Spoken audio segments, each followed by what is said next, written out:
Kakak kembali lagi bersama kami di Regia Finansial. Pada video kali ini kita akan mencari apa yang bisa kita temukan di laporan keuangan kuartal ketiga dari saham PTBA atau PT Bukit Asam Tbk. Nah, seperti biasanya kita lihat dulu. Di sini ada disebutkan direktur utamanya yaitu Pak Arsa Ismail. Kemudian ada direktur keuangan dan manajemen risiko yaitu Bu Farida Tamrin dengan alamat kantor ada di Tanjung Enim, Jalan Parigi nomor 1. Nah, ini ada disebutkan juga teleponnya.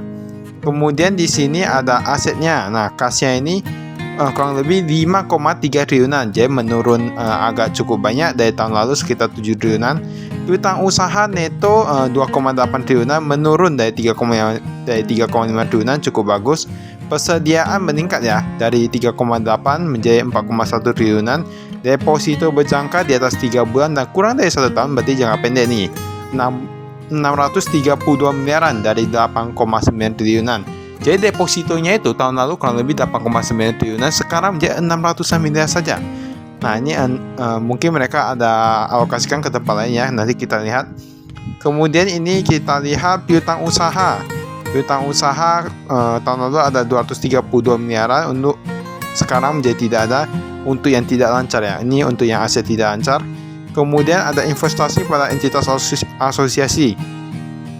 Tahun lalu ada sekitar 25 miliaran, sekarang menjadi tidak ada. Investasi pada Ventura bersama tahun lalu ada 6,5 triliunan, sekarang menjadi 6,8 triliunan. Wah, aset tetap ini meningkat. Bukan nih, aset tetap menurun kurang lebih 200 miliar. Total asetnya dari 45 triliunan menjadi 36 triliunan. Jadi menurun ya. Tapi kita lihat menurunnya karena hutangnya menurun ataukah karena ekuitasnya yang menurun. Kita lihat ini ada utang usaha kurang lebih 2,4 triliunan, meningkat cukup banyak dari 1,9 triliunan tahun lalu. Untuk jumlah liabilitas jangka pendek, jual hutang jangka pendek itu kurang lebih sekitar 10,1 triliunan, menurun sedikit dari tahun lalu sekitar 10,7 triliunan. Kemudian jumlah liabilitas jangka panjang ada 6,3 triliunan, meningkat dari tahun lalu sekitar 5,7 triliunan. Jadi totalnya itu hampir sama ya, paling 16,4 triliunan tahun lalu, sekarang menjadi 16,5 triliunan. Nah, tapi kita lihat, wah ini ternyata ekuitasnya yang berkurang cukup banyak dari 28 triliunan menjadi 19 triliunan. Kita lihat sebenarnya penyebabnya itu di mana? Kita lihat ini ada saldo laba yang belum dicadangkan, kurang lebih tahun lalu ada sekitar 12 triliunan, sekarang hanya menjadi 3 triliunan. Kurang lebih, mungkin dari sana ya, karena memang kalau dilihat di sini jumlah itu yang paling berpengaruh ini kayaknya di sini yang saldo laba belum dicadangkan. Berarti ini ekuitasnya menurun cukup tajam nih dibandingkan dengan liabilitasnya.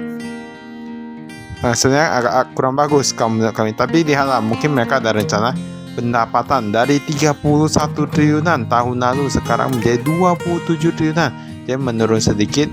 Kemudian ada beban pokok penjualan, yang uniknya ini beban pokok penjualannya malah meningkat nih, padahal pendapatannya itu menurun. Beban pokok pendapatan jadi meningkat menjadi 21 triliunan dari tahun lalu sekitar 17 triliunan, meningkat kurang lebih 4 triliunan. Laba brutonya menjadi 5,9 triliunan dari tahun lalu kurang lebih sekitar 13,8 triliunan. Jadi menurun cukup banyak ya. Laba usaha bahkan dari 12 triliunan menjadi 4 triliunan. Itu untuk yang laba usahanya ya.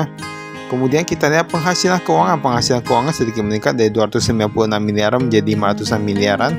Biaya keuangan hampir sama ya, meningkat sedikit saja, paling 50 miliaran. Kemudian ada bagian atas keuntungan neto 370 miliaran dari tahun lalu sekitar 500-an miliaran.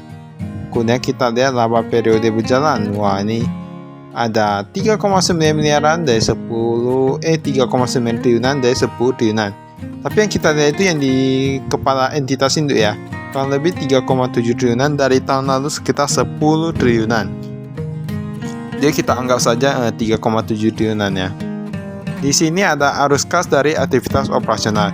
Penerimaan dari pelanggan sedikit berkurang nih dari 29 triliunan jadi 28 triliunan. Pembayaran kepada pemasok dan karyawan, wah ini meningkat dari 16 triliunan menjadi 19 triliunan.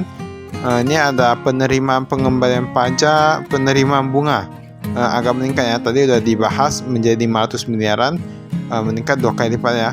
Pembayaran bunga juga meningkat 2 kali lipat menjadi 242 miliaran.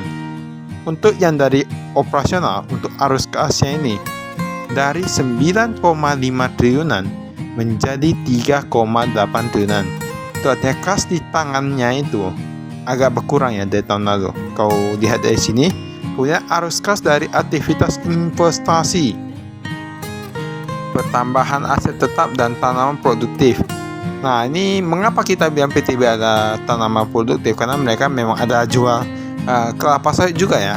Kita lihat nih 301 miliaran menjadi 521 miliaran. Ini penambah aset tetap, mereka keluarin uang segitu. Penempatan deposito berjangka, kemarin mereka ada taruh kurang lebih sekitar 12 triliunan, sekarang menjadi 1,6 triliunan saja. Wah, ini ada pencairan deposito berjangka juga berkurang dari 12 triliunan menjadi 9 triliunan. Untuk yang penambahan pada Ventura bersama kurang lebih 247 miliaran. Jadi mereka ada investasi di sana kurang lebih 200 miliar. Kemudian ada arus kas dari aktivitas pendanaan pembayaran dividen kepada pemegang saham induk. Wah, ini meningkat cukup banyak dari 7 triliunan menjadi 12 triliunan. Ini boleh dibilang kayak agak memaksa atau enggak gini ya. Habisnya ini agak terlalu tinggi menurut kami untuk dividen. Pembayaran dividen kepada kepentingan non pengendali 146 miliaran dari 62 miliaran. Wah, ini meningkat cukup tajam. Kemudian kita lihat, ya ini kita skip. Nah, ini ada disebutkan komisaris utamanya itu ada Pak Irwandi Arif, komisaris Edma Peter Dono Hamzah. Wah, ini tampaknya komisaris utamanya sudah berubah nih dari tahun lalu. Tahun lalu itu ada Pak Agus Suhartono. Kemudian sekarang menjadi Irwandi Arif. Pada dulunya itu Irwandi Arif masih komisaris. Masih komisaris, sekarang sudah menjadi komisaris utama. Sedangkan Pak Agus ini sudah tidak tampak di 2023 ini untuk di laporan keuangannya. Kemudian kita lihat kayak ada beberapa perubahan. Tampaknya untuk di bagian komisaris saja ini perubahannya. Kemudian komisaris independen ada Pak Andi Paril tahun lalu, sekarang menjadi beberapa ya. Ada beberapa. Nah, ini anak usahanya. Kita lihat tampaknya untuk yang PT Batubara Bukit Kendi. Nah, ini agak berkurang ya kepemilikan sahamnya. Ada PT Bukit Asam Prima, PT Internasional Prima Coal, ada PT Bukit Asam Metana Omblinya. Tampaknya itu kalau kita lihat dari sini kepemilikan sahamnya itu masih sama. Nah, ini ada yang di Jakarta, ada yang Tanjung Endi. Nah, tapi ini kalau kita lihat kalau yang sebelah sini itu saham yang dimiliki oleh perusahaan. Kalau di sebelah sana oleh grup. Jadi mereka ada grup, ada perusahaan. Tapi kita lebih ke arah perusahaannya. Ini ada PT-nya, PT Bukit Prima. Nah, ini sudah lebih kepada yang grup. Perusahaan nggak ada saham ini, tapi grup ada.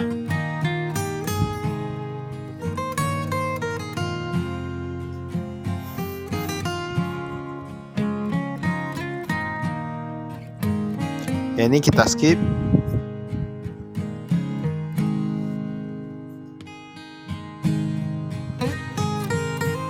Nah, panjang juga ya laporan keuangannya.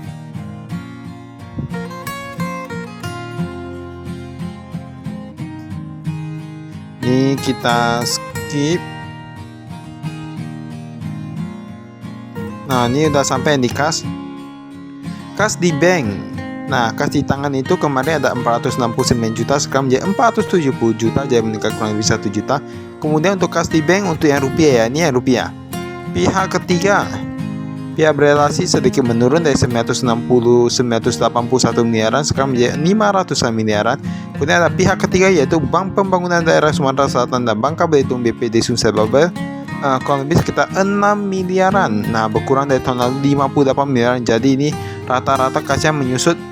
Dari Bank Permata bahkan kemarin ada 26 miliaran, sekarang hanya tinggal 2 miliaran saja. Jadi ini cukup banyak ya yang menyusut kas di banknya ini. Untuk dolar AS USD kemarin ada 800 miliaran, sekarang hanya menjadi 700 miliaran. Kemudian untuk yang taruh di Bank Permata kemarin ada 77 miliaran, sekarang menjadi 2 miliaran saja. Nah, kalau lihat dari sini tampaknya yang lebih bertambah itu bank yang Australia nih, dolar Australia. Kemarin 22 miliaran, sekarang menjadi 57 miliaran. Jadi meningkat hampir 2 kali lipat, namun sisanya ini rata-rata menurunnya. Euro ada meningkat karena tahun lalu gak ada. Nah, ini kita lihat deposito berjangka yang rupiah kemarin 4 triliunan, sekarang menjadi 2 triliunan. Kemana perginya kas semua ya? Atau jangan-jangan untuk dividen. Nah, kita lihat dulu ya, gak boleh langsung bilang. Bank Mega tahun lalu ada 217 miliaran, sekarang menjadi tidak ada deposito berjangkanya. Bank Sumsel kemarin ada 200-an miliaran, sekarang menjadi 22 miliaran saja.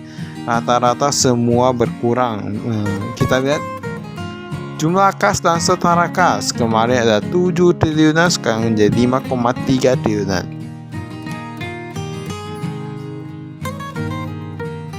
Jadi bisa lihat dari sini ya.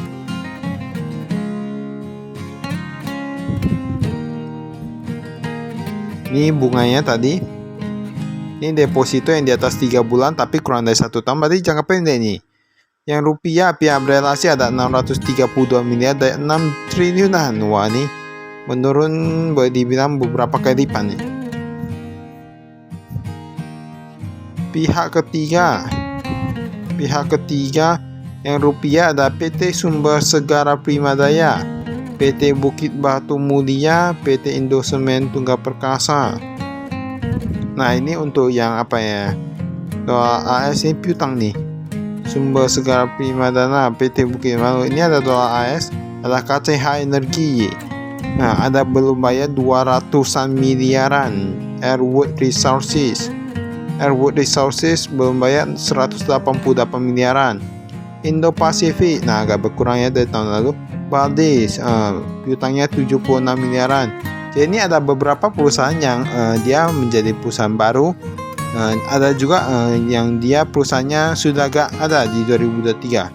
Saya bukan gak ada, tapi sudah gak ada terkoneksi itu ya. Kita ini lihat tampaknya agak lancar ya. Piutangnya agak lancar, ada bagus, sedikit lebih lancar daripada tahun sebelumnya. Kita lihat saja dari struktur seperti struktur piramida.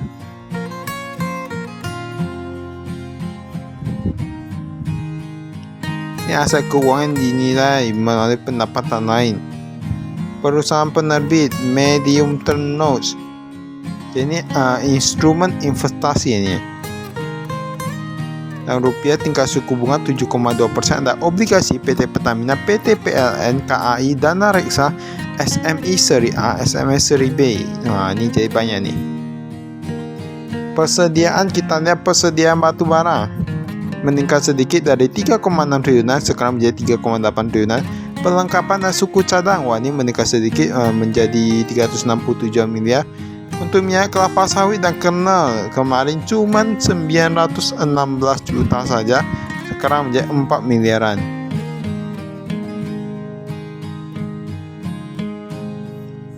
Jadi agak bagus ya. Investasi, kita lihat investasi.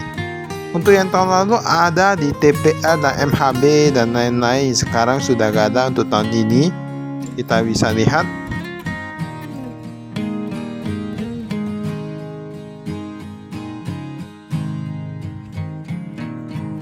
sebuah entitas asosiasi, ada perusahaan yang tidak terdaftar di bursa dan terdapat harga pasar kusodian.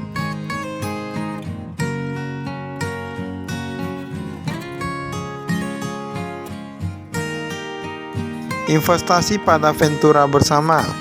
Nah, ini kepemilikannya ada 59% untuk BPI, BATS 10%, HBAP 45%. Wah, ini yang dimiliki oleh grup nih.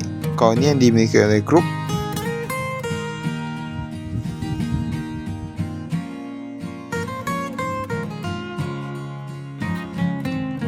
Kita lihat untuk aset.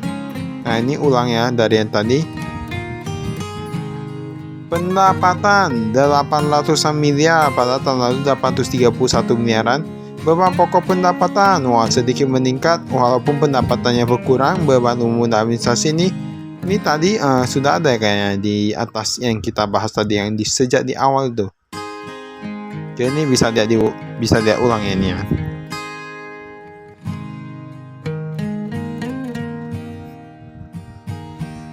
Kemudian Investasi pada Ventura bersama.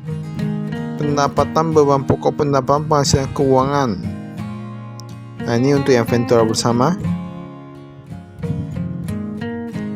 Kepentingan non pengendali IPC.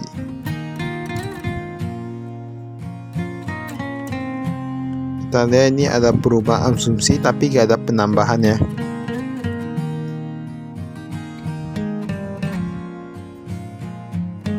Akumulasi amortasi. Properti pertambangan, perusahaan muara 3 besar, Bangko Barat, Air Raya, Bangko Tengah.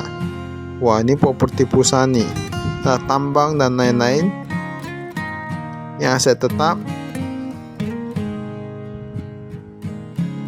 Jadi bisa dilihat di sini ya, untuk yang tangan, bangunan. Nah, ini ada penambahan ya. 17 miliaran, kemudian mesin kurang lebih 266 miliar. Tapi untuk yang aset tetap ini dia ada yang namanya akumulasi penyusutan. Jadi ibaratnya kalau kita diamkan saja maka itu terus menyusut nilainya. Aset tetap tertentu termasuk tambang utama yang berada di area pertambangan Tanjung Enim, Pelabuhan Kertapati. Wah. Sebenarnya ini kalau mau dibilang ya ini ya. Ini kan ada aset tetap tanah, bangunan, dan mesin peralatan, dan nilai wajar, nilai buku. Nah, kalau yang di sini mesin dan peralatan dia tampaknya agak berkurang. Bangunan juga agak berkurang dari 1,7 triliunan menjadi 1,6 triliunan. Kemudian untuk mesinnya dari 3 triliunan menjadi 2,7 triliunan. Saya kalau kita mau bilang nih, oh ini bentar dulu. Wah, ini ada yang unik nih. Aset dalam penyelesaian ada kawasan ekonomi khusus. Target perkiraan untuk penyelesaian 2025 Desember. Akumulasi biaya 136 miliaran. Nah, ini sudah mencapai proses 15,54%. Apakah ini akan menjadi salah satu rencana perusahaan untuk menjadikan perusahaan ini lebih besar ke depannya? Yang kita ada lihat coal handling facility. Wah, ini untuk batu bara ya. Supply PLTU. Nah, ini estimasi Oktober 2023 tapi sudah hampir selesai semuanya. 99% untuk penyelesaiannya. Kemudian ada rumah dinas, 99% juga penyelesaiannya. Jadi mungkin ya ini ada 4 proyek ya berarti yang sedang di dalam progress dari PTBA ini. Ini yang untuk tahun 2022. Nah, berarti ini sudah ada dari tahun 2022, cuman mereka masih melanjutkan progresnya. Tapi tampaknya untuk yang rumah dusun apa itu kayak PLTU ya, itu tampaknya sudah 99%-an. Aturannya tahun lalu, aturannya tahun depan mungkin sudah siap ya itu ya. Utang usaha di sini bisa lihat juga biaya yang masih harus dibayar. Jasa penambangan ini seperti beban aktual ya, 1,4 triliunan tahun lalu menjadi 1,5 triliunan. Jasa angkutan kereta api, wah ini meningkat agak banyak dari 1,3 triliunan menjadi 1,5 triliunan. Sewa alat berat 219 miliaran dari 400 miliaran. Totalnya itu dari kemarin 4,4 triliunan sekarang menjadi 4,5 triliunan. Wah, ini agak cukup banyak. Kemudian ini ada dia diabilitas imbalan kerja jangka pendek dari akura bonus untuk karyawan. Wah, ini agak cukup banyak ya. Kemudian ini yang pajak kita skip dulu. Sebenarnya tadi yang kalau kita bilang akumulasi penyusutan itu terkadang ada juga orang yang mereka buat akumulasi penyusutan itu terlalu cepat. Jadi banyak itu barangnya itu bisa tahan hingga 10 tahun. Mereka buat penyusutan setiap tahunnya itu jadi hanya bisa tahan 8 tahun atau 7 tahun. Nah, itu boleh dibilang sudah hampir dibilang mungkin kayak korupsi gitu ya. Ibaratnya berarti barangnya itu masih ada nilainya, mereka tulis ibaratnya sudah tidak ada nilainya. Nah, kemudian ini kita lihat dulu liabilitas sewa. PT Putra Perkasa Abadi, wah ini 319 miliaran menurun dari 380 miliaran. Ini liabilitas sewanya ini menurun ya ini ya. Tapi untuk Rivansi Dwi Putra meningkat 100 miliar kemarin menjadi 200 miliar. Tapi untuk yang lain rata-rata menurun. Dan totalnya pun menurun tadi. Nah, ini modal saham, kepemilikan sahamnya. Wah, ini sekarang sudah dipegang oleh PT Mineral Industri Indonesia sebesar 65,93%. Kemudian sisanya ada masyarakat yang mungkin ya, kepemilikan di bawah 55%. Nah, ini ternyata ini kan dulu kan PT Indonesia Asahan Aluminium, kemudian sekarang pemegang sahamnya sudah berubah ya, seperti yang tadi ya. Nah, ini yang tadi PT Mineral Industri Indonesia. Wah.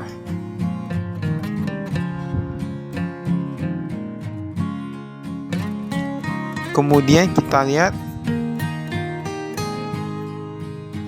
beban pokok pendapatan, biaya produksi, jasa penambangan, jasa angkutan kereta api. Nah, ini yang beban pokok pendapatan tadi kan yang ini sepertinya sudah ada juga, tadi sudah ada dibahas, dari 6,9 triliunan menjadi 7,6 triliunan untuk jasa penambangan. Ini biaya produksi ya. Untuk jasa angkutan kereta api dari 4,5 triliunan menjadi 6,2 triliunan.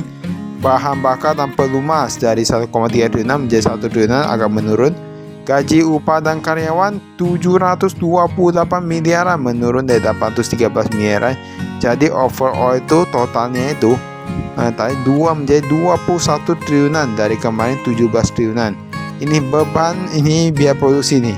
Ini biaya produksi. Listriknya pun meningkat ya, dari 52 jutaan 52 miliaran bahkan menjadi 67 miliaran. Wah, ini angka yang sangat besar, tapi rata-rata biayanya itu meningkat ya. Beban pokok pendapatan ya, di sini ditulis ada beban umum dan administrasi. Jadi beban umum sama beban penjualan itu beda ya. Beban penjualan itu lebih kepada ketika bisa menjualkan barang itu. Tapi beban umum itu seperti yang di kantor dan lain-lain, administrasi seperti itu. Jadi perlu dibedakan. Jadi jangan pikir kalau yang gaji yang di penjualan itu, nah berarti sama dengan yang umum. Nah, jadi jangan berpikir seperti itu ya. Penghasilan lainnya, laba dari nilai tukar, wah minus miliaran tadi ya. Memang agak susah kalau kita tidak begitu tahu tentang ekonomi, ataupun ketika situasi ekonomi tidak menentu, itu agak susah. Nah, ini sebenarnya kebijakannya. Ini tampaknya udah kembali ke rangkuman nih. Penjualan batu bara dan pendapatan dari aktivitas lainnya. PIP, Main ID dan lain-lain nih. Ada PT Semen Indonesia 156 miliaran dari 106 miliaran saja. Ada PT Semen Tonasa kemarin gak ada, sekarang dari 55 miliaran. Ada SBI kemarin gak ada, sekarang menjadi 22 miliaran. Kemudian ada Timah juga. Timah menurun dari tahun lalu 40 miliaran, sekarang menjadi 15 miliaran. Jadi totalnya itu kurang lebih 13 triliunan. Nah, kalau yang ini kita ya. Tapi ini udah mulai rangkumannya. Tapi sepertinya laporan keuangannya udah mau habis ya, udah mau siap. Kita lihat ini skip. Oh, itu saja. Baiklah, itu saja dari kami. Sekian dan terima kasih. Salam investasi.